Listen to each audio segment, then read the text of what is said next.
ओम शांति प्यारे भाई बहनों, हम सभी का बहुत बहुत स्वागत है आज के इस नए विचार सागर मंथन में। अच्छा। हम सभी ना अपनी रोजमर्रा की जिंदगी में भविष्य को सुरक्षित करने के लिए बहुत कुछ करते हैं। हाँ बिल्कुल। मतलब कोई रिटायरमेंट प्लान ले रहा है, कोई फिक्स डिपॉजिट कर रहा है कि भाई आगे जाकर काम आएगा। सही बात है, एक सिक्योरिटी चाहिए सबको। हाँ, लेकिन क्या कोई ऐसा इन्वेस्टमेंट है जिसका कभी दिवाला नहीं निकल सकता?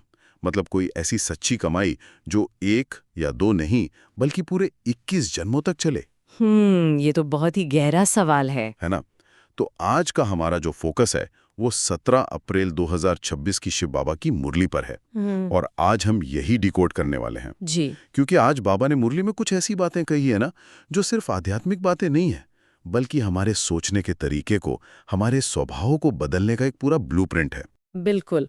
और ये विषय वाकई बहुत ही प्रासंगिक है।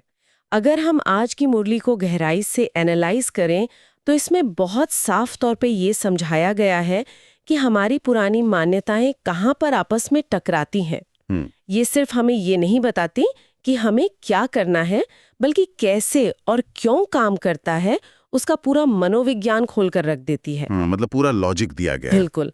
कैसे हम अपनी चेतना को शिफ्ट करके एक सच्ची रूहानी स्थिति तक पहुंच सकते हैं, ये पूरी चर्चा आज इसी बदलाव के इर्द गिर्द घूमने वाली है। तो चलिए इसी सच्ची कमाई वाले कंसेप्ट से ही आज के इस डिस्कशन को खोलते हैं। मुरली के प्रश्नोत्तर वाले हिस्से में ना बहुत ही स्पष्ट दावा किया गया है कि संगम युग पर हम जो भी कमाई करते हैं, मतलब ये जो अभी का ट्रांजिशन का समय चल रहा है, यहाँ की गई कमाई 21 जन्मों तक चलती है।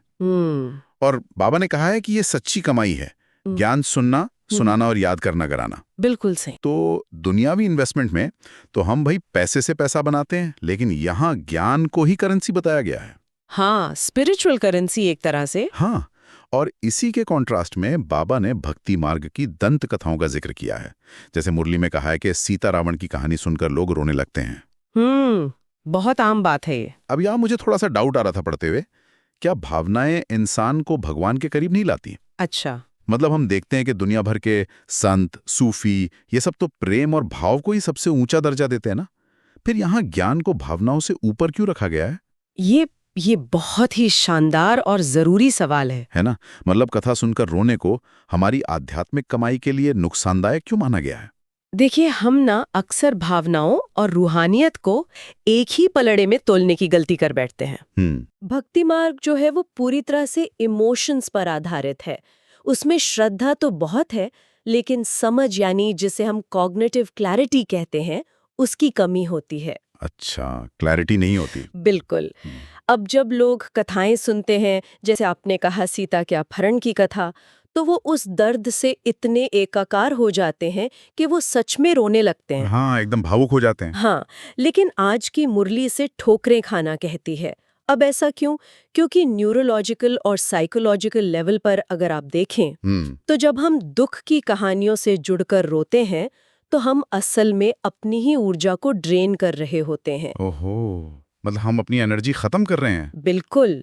हम भावुक होकर कुछ पल के लिए हल्का तो महसूस कर सकते हैं, हमें लग सकता है कि हम बहुत पवित्र फील कर रहे हैं। हाँ, वो एक कैथार्सिस सा फील होता है। हाँ, वो वही, लेकिन इससे आत्मा को कोई वास्तविक शक्ति नहीं मिलती।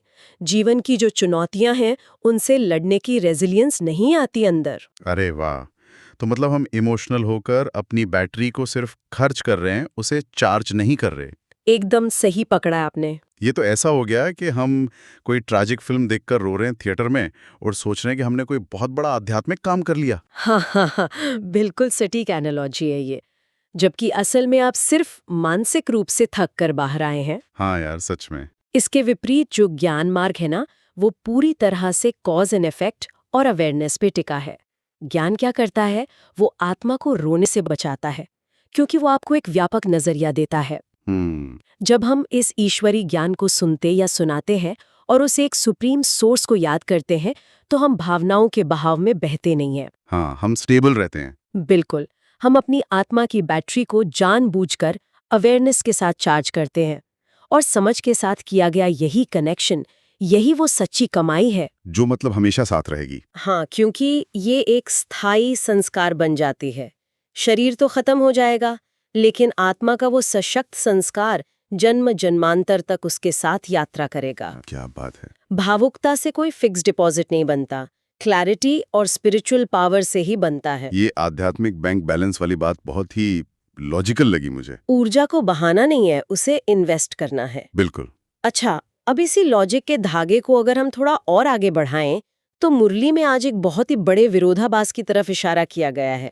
कौन सा? बाबा ने कहा कि दुनिया में अक्सर ये तर्क दिया जाता है कि आत्मा निर्लेप है। हाँ, ये तो बहुत आम मान्यता है। हाँ, निर्लेप का मतलब हुआ कि आत्मा पर सुख या दुख का या पाप पुण्य का कोई लेप ही नहीं लगता। बिल्कुल। कि वो इन सब से अछूती है। हाँ। लेकिन दूसरी तरफ आप देखिए, यही लोग भगवान को पुकारते भी हैं कि हे पतित पावन आओ और हम दुखी आत्माओं को सुखी बनाओ। और यहाँ सवाल उठता है कि अगर आत्मा पर सच में किसी चीज का असर ही नहीं होता, अगर वो सच में निर्लेप है, तो फिर उसे दुख का एहसास ही क्यों हो रहा है? एग्जैक्टली पॉइंट है। उसे किसी पतित पावन को पुकारने की जरूरत ही क्या पड़ी? ये तो सीधा सीधा सेल्फ कॉन्ट्रडिक्शन हो गया ना। और यही कॉन्ट्रडिक्शन हमारी अज्ञानता की सबसे बड़ी निशानी है, जिसे बाबा ने आज मुरली में उजागर किया है। मतलब हम थ्योरी में कुछ और कह रहे हैं और रियलिटी में कुछ और ही अनुभव कर रहे हैं। हाँ, बात और बर्ताव में फर्क है। वास्तविकता तो यही है ना कि आत्मा ही सुख और दुख का अनुभव करती है। शरीर तो सिर्फ एक इंस्ट्रूमेंट है, एक हार्डवेयर की तरह है। बिल्कुल। सॉफ्टवेयर तो आत्मा ही है। तो जब आत्मा पर माया का वार होता है, माया यानी हमारे अपनी नेगेटिव थॉट पैटर्न्स या स्ट्रेस, तो आत्मा सच में थक जाती है, उसकी ऊर्जा क्षीण हो जाती है। वो निर्लेप बिल्कुल नहीं है। हाँ, असर तो पूरा हो रहा है उस पर। बिल्कुल। जो सुख दुख से पूरी तरह न्यारा है, निर्लेप है, वो केवल और केवल परमात्मा है। अच्छा। लेकिन अज्ञानतावश लोगों ने क्या किया, परमात्मा की इस खूबी को उठाकर आत्मा पर लागू कर दिया और खुद को ही एक बहुत बड़े भ्रम में डाल लिया। ये भ्रम बहुत खतरनाक है मेरी नजर में। वो कैसे? क्योंकि अगर मैं ये मान लूं कि मुझ पर तो कोई असर ही नहीं हो रहा, तो मैं खुद को हील करने की या ठीक करने की कोशिश ही नहीं करूंगा ना। हाँ, ये तो है। आप अपनी बीमारी को इग्नोर कर देंगे। बिल्कुल। तो जब आत्मा इस माया की लड़ाई में पूरी तरह से थक जाती है या कहें कि आध्यात्मिक रूप से बेहोश हो जाती है, तब क्या होता है? मतलब हम रोजमर्रा की जिंदगी में देखते हैं कि जब लोग डिप्लीट होते हैं तो वो मोबाइल उठाकर सोशल मीडिया पर डूम स्क्रोलिंग करने लगते हैं। हाँ, एस्केप ढूंढते हैं। हाँ, लेकिन यहाँ मुरली में संजीवनी बूटी का बहुत ही गहरा रूपक इस्तेमाल किया गया है। बिल्कुल। रामायण में तो संजीवनी से लक्ष्मण की चेतना वापस आई थी जी। लेकिन यहाँ कहा गया है कि हमारी संजीवनी बूटी है मन मना भव जी। यानी अपने मन को उस एक परमात्मा में लगाना। तो मैं ये समझना चाह रहा था कि ये मन मना भव काम कैसे करता है? क्या ये सिर्फ आंख बंद करके एक मंत्र जपने जैसा है या इसके पीछे कोई गहरा मैकेनिज्म है? देखिए, ये कोई रटने वाला मंत्र बिल्कुल नहीं है। इसे आप हमारी चेतना का एक रीसेट बटन कह सकते हैं। Reset button? हाँ, जो मॉडर्न एस्केप मैकेनिज्म्स है ना, जिनका आपने जिक्र किया, हाँ, जैसे फोन चलाना या टीवी देखना, वो सिर्फ हमारे दिमाग को सुन्न करते हैं। हाँ, वो नम कर देते हैं बस। बिल्कुल, वो हमारी चेतना को वापस नहीं लाते। साइकोलॉजी भी कहती है कि जब हम किसी हेवी स्ट्रेस में होते हैं तो हमारा दिमाग फाइट या फ्लाइट मोड में चला जाता है। हमारे विचार भारी हो जाते हैं और हम एक नेगेटिव लूप में फंस जाते हैं जहां हमें लगता है कि हम तो हार गए। एकदम सच है। तो मनमना भव का मतलब है अपने मन के फोकस को उस लौकिक दलदल से तुरंत बाहर निकालना और निकालकर एक ऐसी एंटिटी पर फिक्स करना जो पूरी तरह से स्टेबल और पावरफुल है, यानी शिव बाबा। ओहो, मतलब फोकस शिफ्ट करना है। जी, जैसे ही हम उस सुप्रीम सोर्स पर ध्यान केंद्रित करते हैं ना, वो जो नेगेटिव लूप चल रहा था ना दिमाग में, वो टूट जाता है। क्या बात है। तो ये संजीवनी बूटी सीधे हमारे आत्मा के कोर को हिट करती है, हमारी चेतना को वापस वर्तमान में लाती है और हमें याद दिलाती है कि हम इन विकारों से अलग एक शांत और शक्तिशाली ऊर्जा है। तो ये सिर्फ जपना नहीं है, ये एक एक्टिव रूहानी हीलिंग है। मतलब उस रीसेट बटन को दबाना है। बिल्कुल। और उस रीसेट बटन को दबाने के बाद जो विजन हमें मिलता है ना, वो भी इस मुरली में बहुत डिटेल में डिस्कस किया गया है। हाँ, सतयुग और कलयुग वाला कॉन्ट्रास्ट। जी, ये विजन हमें सतयुग यानी नई दुनिया और कलयुग के बीच के एक बहुत ही शार्प कॉन्ट्रास्ट की तरफ ले जाता है। यहाँ बाबा ने जयपुर के महलों और मूर्तियों का उदाहरण दिया है। हाँ। आज हम देखते हैं कि मंदिरों में मूर्तियों को बेशकीमती और सच्चे जेवर पहनाए जाते हैं। हाँ, बहुत सजाते हैं। लेकिन विडंबना देखिए कि असल में उन गहनों पर पुजारियों का या ट्रस्टियों का कब्जा होता है। बिल्कुल। और कलयुग की रियलिटी ये बताई गई है कि यहाँ सब कुछ सांवरा यानी मलिन हो गया है। यहाँ तक कि जानवर जैसे गायें वो भी अपनी ताकत खो चुकी हैं। सब तमो प्रधान हो गया है। हाँ, तो यहाँ मेरा सवाल ये है कि सतयुग के फर्स्ट क्लास महलों और उस वैभव का इतना वर्णन क्यों किया गया है मुरली में? अच्छा। मतलब सूक्ष्म वतन में फलों के साक्षात्कार की बात क्यों की गई है? क्या हम आध्यात्मिकता के नाम पर लोगों के अंदर एक तरह का लालच या डिजायर क्रिएट नहीं कर रहे हैं? ये बहुत ही स्वाभाविक सा डाउट है जो किसी के भी मन में आ सकता है ना? हाँ, क्योंकि आध्यात्मिक यात्रा तो वैराग्य की होनी चाहिए। बिल्कुल। लेकिन इसे लालच के नजरिए से देखने के बजाय ना हमें ह्यूमन साइकोलॉजी और एंट्रोपी के सिद्धांत से समझना होगा। एंट्रोपी। हाँ, सबसे पहले एंट्रोपी की बात करते हैं। फिजिक्स का एक नियम है कि समय के साथ हर चीज अपनी ऊर्जा खोती है। डिके होती है। जी, वो गिरावट की तरफ जाती है। तो जब आत्माओं की आध्यात्मिक ऊर्जा क्षीण होती है कलयुग में, तो उसका सीधा असर प्रकृति पर भी पड़ता है। अच्छा, मतलब वाइब्रेशन का असर मैटर पर। बिल्कुल, तत्व अपनी शुद्धता खो देते हैं, जमीन की ताकत कम हो जाती है। इसलिए जो भोजन उगता है या जो जानवर हैं, वो भी पावरलेस हो जाते हैं। हाँ। तो आज मंदिरों में मूर्तियों को गहने पहनाना असल में इंसान की उसी खोई हुई दिव्यता की महज एक निशानी है कि कभी हम ऐसे हुआ करते थे। हाँ, और ये एक ट्रेजेडी है कि आज जीवित इंसान तो दुखी है और निर्जीव मूर्तियों को सजाया जा रहा है। हाँ, ये बहुत बड़ा कंट्रास्ट है। इसके विपरीत सतयुग में जब आत्माएं सतो प्रधान स्थिति में थीं, एकदम प्योर थीं, तो प्रकृति भी अपनी पीक पर थी। ओके, तो ये आत्मा की फ्रीक्वेंसी और प्रकृति के बीच का एक डायरेक्ट कनेक्शन है। जैसी आत्मा वैसी उसकी बाहरी दुनिया। एकदम सटीक बात। और अब आते हैं आपके दूसरे पॉइंट पर, वो जो महलों और वैभव के साक्षात्कार की बात है ना। हाँ, कि वो लालच है क्या? वो लालच बिल्कुल नहीं है। वो विजुअलाइजेशन का एक साइकोलॉजिकल टूल है। इसे ऐसे समझिए जैसे स्पोर्ट्स साइकोलॉजी में क्या होता है। क्या होता है? एक ओलंपिक एथलीट रोज गोल्ड मेडल जीतने का विजुअलाइजेशन करता है, तो क्या वो लालची है? नहीं, वो तो अपना फोकस बना रहा है। बिल्कुल, वो उस विजन का इस्तेमाल कर रहा है ताकि वो आज की कठोर ट्रेनिंग के दर्द को सह सके। उसे एक मोटिवेशन चाहिए। अरे वाह, ये बहुत बढ़िया एनालॉजी है ना? इसी तरह इंसान का मन किसी पुरानी और सड़ी गली चीज को तब तक नहीं छोड़ सकता जब तक उसके सामने कोई स्पष्ट, आकर्षक और श्रेष्ठ विकल्प न हो। बात तो सही है। तो मुरली में जब सतयुग की भव्यता का चित्र खींचा जाता है, तो वो हमारी बुद्धि को एक कॉन्क्रीट विजन देता है, जिससे हम आज की टेम्पररी और मलिन चीजों से अपना अटैचमेंट तोड़ सके। मतलब पुरानी दुनिया से वैराग्य लाने का एक मैकेनिज्म है ये। बिल्कुल, ये लालच नहीं बल्कि वैराग्य लाने का ही एक टूल है। ये एथलीट वाली एनालॉजी से ना पूरी बात एकदम साफ हो गई। हाँ, वो विजन हमें उस प्रोसेस से गुजरने की प्रेरणा देता है। जी। अच्छा, अब सवाल ये उठता है कि ये जो सतोप्रधान दुनिया है, जिसे मुरली में आदि सनातन देवी देवता धर्म कहा गया है, उसे स्थापित किसने किया? मुरली में एक बहुत ही इंटरेस्टिंग कंसेप्ट है 84 जन्मों की सीढ़ी का। हाँ, द लैडर। हम रावण की मत यानी विकारों के प्रभाव में आकर इस सीढ़ी से नीचे उतरे। मतलब गुरुत्वाकर्षण की तरह विकारों ने हमें नीचे खींच लिया। एकदम सही। लेकिन अब ऊपर कैसे चढ़ें? तो बाबा कहते हैं कि ईश्वरीय मत से। और ये ईश्वरीय मत देने के लिए भगवान को खुद इस दुनिया में आना पड़ता है। लेकिन यहाँ एक और टेक्निकल पॉइंट है जो थोड़ा कंफ्यूजिंग लग सकता है श्रोताओं को। मुरली में कहा गया है कि शिव बाबा ब्रह्मा के शरीर का लोन लेते हैं। हाँ। जबकि शंकर केवल सूक्ष्म रूप धारण करते हैं, वे शरीर का लोन नहीं लेते। हाँ। तो शिव बाबा का ये शरीर का लोन लेना आखिर क्या है?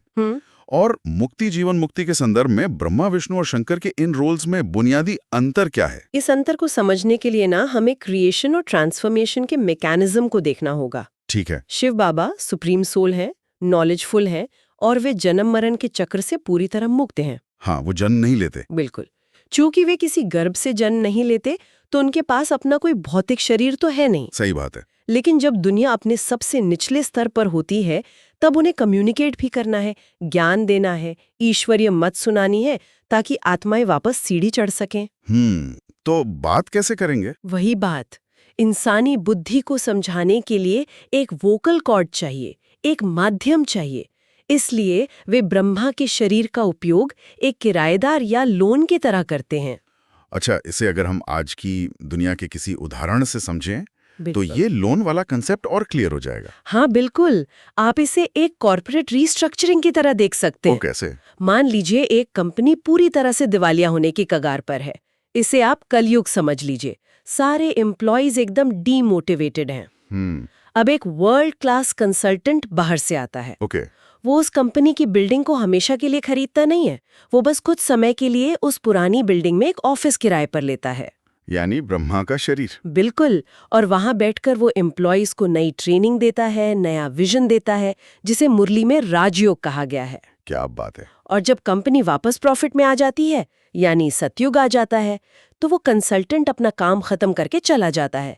वो वहां रहता नहीं है। अरे वाह, तो शिव बाबा वो वर्ल्ड क्लास कंसल्टेंट हैं जो सिर्फ ज्ञान देकर मुक्ति और जीवन मुक्ति का रास्ता दिखाने आए हैं। हाँ एकदम। उनका उस बिल्डिंग से कोई अटैचमेंट नहीं है। बिल्कुल नहीं। और शंकर का रोल, उनका शरीर का लोन लेने का क्या कारण है फिर? देखिए, शंकर का रोल उस पुरानी सड़ी गली बिल्डिंग यानी जो विकारी दुनिया है, उसके डिस्ट्रक्शन या विनाश से जुड़ा है। अच्छा। जब नई दुनिया की स्थापना हो रही है, तो पुरानी का विनाश भी तो जरूरी है ना। हाँ, सफाई तो करनी पड़ेगी। लेकिन उस विनाश के कार्य के लिए किसी को भौतिक दुनिया में आकर ज्ञान देने या कम्युनिकेट करने की जरूरत नहीं है। समझाना थोड़ी है किसी को। बिल्कुल। इसलिए शंकर को इस दुनिया में आकर किसी भौतिक शरीर का लोन लेने की आवश्यकता ही नहीं होती।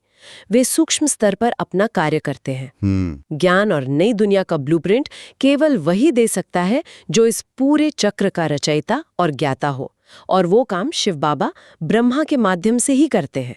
ये कंसल्टेंट और बिल्डिंग वाला रूपक सच में चीजों को एकदम क्लियर कर देता है। भगवान इस दुनिया में आते जरूर हैं, लेकिन इससे चिपकते नहीं हैं। हाँ, वो सिर्फ एक इंस्ट्रूमेंट का इस्तेमाल करते हैं। बिल्कुल। अब इस पूरे ज्ञान को, इस कॉर्पोरेट ट्रेनिंग को हम अपने डेली रूटीन में कैसे उतारें, ये भी तो जरूरी है। हाँ, सबसे जरूरी हिस्सा यही है। मुरली का जो प्रैक्टिकल हिस्सा है, यानी धारणा, वरदान और स्लोगन, वो इसी पर बात करता है। जी। धारणा में कहा गया है कि ये ईश्वरीय जीवन अमूल्य है और निरोगी बनने के लिए हमें याद में मजबूत होना है। याद का मतलब वही संजीवनी बूटी जिससे स्पिरिचुअल हेल्थ ठीक होती है। बिल्कुल। लेकिन जो चीज मुझे पढ़ते हुए सबसे ज्यादा पावरफुल लगी ना, वो है आज का वरदान, नष्टो मोहा भवा। ये बहुत ही गहरी बात है। मतलब मोह से पूरी तरह मुक्त होना।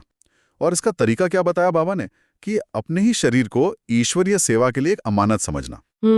ट्रस्टीशिप। हाँ, जब हम अमानत शब्द सुनते हैं तो उसका सीधा सा मतलब है कि चीज हमारे पास है, हम उसकी देखभाल कर रहे हैं, लेकिन मालिकाना हक हमारा नहीं है। बिल्कुल। और यही ट्रस्टीशिप का सिद्धांत आध्यात्मिकता की सबसे बड़ी मास्टर की है। मास्टर की। हाँ, हम इंसान क्या करते हैं, हम हर चीज को अपना मान लेते हैं। मेरा शरीर, मेरा रूप, मेरी बीमारी, मेरे रिश्ते। हाँ, ये मेरा बहुत फंसाता है। जहां मेरा आता है वहीं से मोह पैदा होता है, और जहां मोह है वहां दुख और डर का आना तो एकदम तय है। बिल्कुल तय है। लेकिन अगर हम इस शरीर को परमात्मा की दी हुई एक अमानत मान लें, जो सिर्फ एक रूहानी उद्देश्य के लिए हमें सौंपी गई है, तो हमारा पूरा नजरिया ही बदल जाता है। अमानत में ना अपनापन नहीं होता। जैसे आप एक बैंक के लॉकर में किसी और के गहने रखते हैं। हाँ। तो आप उनकी सुरक्षा करते हैं, लेकिन आप उन्हें पहन के इतराते तो नहीं है ना। अरे हाँ, अगर बैंक मैनेजर ग्राहकों के गहने पहनकर घूमने लगे और समझे कि ये तो उसके ही हैं, तो क्या ही होगा। हाँ, वही तो। ये तो एक बहुत बड़ा भ्रम हो जाएगा। हाँ, बहुत अजीब लगेगा। तो उसी तरह जब हम शरीर को अमानत मानते हैं, तो शरीर को लेकर जो हमारा अहंकार होता है वो अपने आप खत्म हो जाता है। और यही नष्ट मोह स्थिति है। आप शरीर को स्वस्थ रखेंगे, उसे अच्छा भोजन देंगे, उसका ध्यान रखेंगे, क्योंकि आपको पता है कि इससे सेवा करनी है। हाँ, एक साधन है बस। बिल्कुल। लेकिन आप उसके रंग रूप या भौतिक ताकत का घमंड नहीं करेंगे। और अगर शरीर में कोई बीमारी आ भी जाए तो पैनिक नहीं करेंगे। एकदम सही, क्योंकि आपको पता है कि ये हार्डवेयर मेरा है ही नहीं। बहुत खूब। और इसी से जुड़ा हुआ है आज का स्लोगन, जो कहता है कि वानप्रस्थ स्थिति में जाने के लिए दृष्टि और वृत्ति में पवित्रता होनी चाहिए। वानप्रस्थ का मतलब सिर्फ जंगल में जाना नहीं है। बिल्कुल नहीं। वानप्रस्थ का मतलब है दुनिया में रहते हुए डिटैच हो जाना, एकदम एक ट्रस्टी की तरह रहना। और इसी वृत्ति या एटीट्यूड से जुड़ा एक अव्यक्त इशारा भी है इस मुरली में जी, जिसने मुझे सच में एकदम सोचने पर मजबूर कर दिया।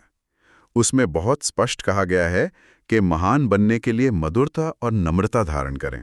लेकिन हम अक्सर अपनी डेली लाइफ में क्या करते हैं? हम कहते हैं अरे मेरा तो स्वभाव ही ऐसा है। हाँ, बहुत लोग कहते हैं। मैं तो बचपन से ही तेज बोलता हूँ भाई, मुझे तो जल्दी गुस्सा आ ही जाता है। जी। हम अपने इन टॉक्सिक ट्रेट्स को अपना स्वभाव मानकर उन्हें जस्टिफाई करने लगते हैं। बिल्कुल करते हैं। ये तो ऐसा हुआ कि हम अपनी कमियों को एक पालतू जानवर की तरह पाल रहे हैं और दुनिया से कह रहे हैं कि ये तो काटेगा ही, आपको ही एडजस्ट करना पड़ेगा। हाँ, ये एनालॉजी भी बहुत सटीक है आपकी। और ये हम सबकी सबसे बड़ी और कॉमन गलती है। हम अपने विकारों को अपनी आइडेंटिटी बना लेते हैं। लेकिन अगर हम इसे अमानत वाले वरदान से जोड़कर देखें ना, तो लॉजिक बिल्कुल साफ हो जाता है। कैसे? अगर ये शरीर आपका नहीं है, अगर ये सिर्फ एक इंस्ट्रूमेंट है जो आपको मिला है, तो इस शरीर और पिछले अनुभवों से जुड़े हुए जो आपके पुराने संस्कार हैं, जो आपका तथाकथित स्वभाव है, हाँ। वो आपका असली स्वभाव कैसे हो सकता है? अरे हाँ, ये तो मैंने सोचा ही नहीं। तेज बोलना, गुस्सा करना, चिड़चिड़ापन, ये सब इस कलयुगी शरीर और पुरानी कंडीशनिंग का बाई प्रोडक्ट है बस। आत्मा का मूल स्वभाव तो केवल शांति, प्रेम और आनंद है। बिल्कुल। तो जब हम कहते हैं कि ये मेरा नेचर है, तो हम असल में अपनी आत्मा की उस प्योर आइडेंटिटी को ही नकार रहे होते हैं। हम खुद को ही धोखा दे रहे हैं। हाँ, और मुरली हमें ये याद दिलाती है कि हम खुद को बदलने की जिम्मेदारी से इस तरह भाग नहीं सकते।